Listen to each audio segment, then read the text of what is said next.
যে বাংলাদেশ থেকে আওয়ামী লীগের সময়কালে 240 বিলিয়ন ডলার, যেটা টাকার অঙ্কে প্রায় 30 লক্ষ টাকা বাংলাদেশ থেকে সেটাকে পাচার করা হয়েছে। অর্থাৎ সরকার ক্ষমতা গ্রহণ করার পরে মাঝখানের এই 4 মাস সময়কালে আরো 1 লক্ষ কোটি টাকা ঋণের জালে দেশকে কিন্তু বেঁধে ফেলা হয়েছে। মাননীয় স্পিকার, সরকার শুধু বাজেট ঘোষণা করার পরে জিনিসের দাম বেড়েছে ব্যাপারটা এমন নয়।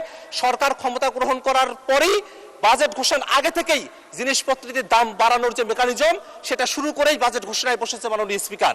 আজকে আমরা 2026 এবং 27 অর্থ বছরের বাজেট নিয়ে পর্যালোচনার জন্য এখানে বসেছি। ঠিক সেই সময়টাতে আমাদের অর্থনীতির বর্তমানে কি হালত সেটা আমাদের একটু দেখে আসা প্রয়োজন।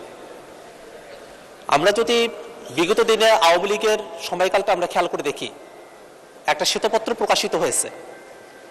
সেই শ্বেতপত্র বলছে যে বাংলাদেশ থেকে আওয়ামী লীগের সময়কালে 240 বিলিয়ন ডলার, যেটা টাকার অঙ্কে প্রায় 30 লক্ষ টাকা বাংলাদেশ থেকে সেটাকে পাচার করা হয়েছে।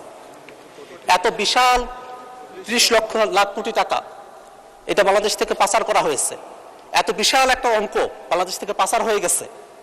দেশের অর্থনীতিটা এখন একটা ঝুপড়ির মতো আছে, যে ঝুপড়িতে আসলে টাকা পয়সা নাই, একটা খালি একটা জায়গার মধ্যে আমরা আছি।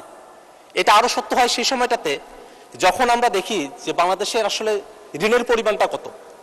এ সরকার যখন দায়িত্ব গ্রহণ করে সে তখন ঋণের পরিমাণটা ছিল 23 লাখ কোটি টাকার মতো, কিন্তু এই কয়েক মাসেই এই ঋণের পরিমাণ কিন্তু আরো 1 লাখ কোটি টাকার উপরে বেড়ে এখন 24 লাখ কোটি টাকা এটা রূপান্তরিত হয়েছে।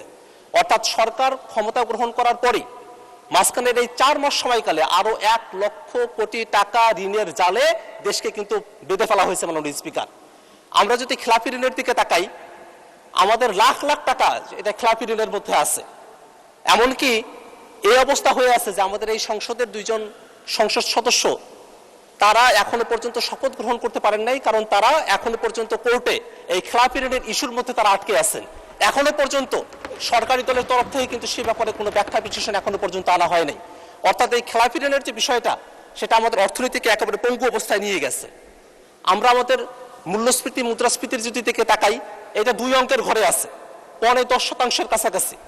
আমরা আমাদের জিডিপির দিকে যদি তাকাই, আমাদের জিডিপি এটা 4% একটুখানি বেশি অবস্থায় আছে প্রবৃদ্ধির হার। এমন একটা অবস্থায় আমরা এসে আমাদের এই বাজেটটা ঘোষণা করছি, যে সময়টাতে আমরা বলছি যে এই বাজেটটা ঘোষণা হওয়ার পরে জিনিসপত্রের দাম বাড়ে নাই, যেটা সরকারি দলের দাবি। কিন্তু বাস্তবতা হলো এই বাজেটটা ঘোষণা করার আগেই সরকার তার এই 3 মাসের সময়কালের মধ্যেই 2 দফায় তারা বিদ্যুৎ এবং জ্বালানির দাম তারা বৃদ্ধি করেছেন। এবং যখন বিদ্যুৎ এবং জ্বালানির দাম বৃদ্ধি করা হয়, পাশাপাশি এই জিনিসটা পরিবহন সেক্টরে যেমন প্রভাব ফেলে, তেমনি করে উৎপাদনের ব্যয় বৃদ্ধি করে সমস্ত জিনিসপত্র দিতে দামগুলো বৃদ্ধি হয়ে যায়। মাননীয় স্পিকার, অর্থাৎ সরকার শুধু বাজেট ঘোষণা করার পরে জিনিসের দাম বেড়েছে ব্যাপারটা এমন নয়। সরকার ক্ষমতা গ্রহণ করার পরেই বাজেট ঘোষণার আগে থেকেই জিনিসপত্রের দাম বাড়ানোর যে মেকানিজম সেটা শুরু করেই বাজেট ঘোষণায় বসেছে। মাননীয় স্পিকার,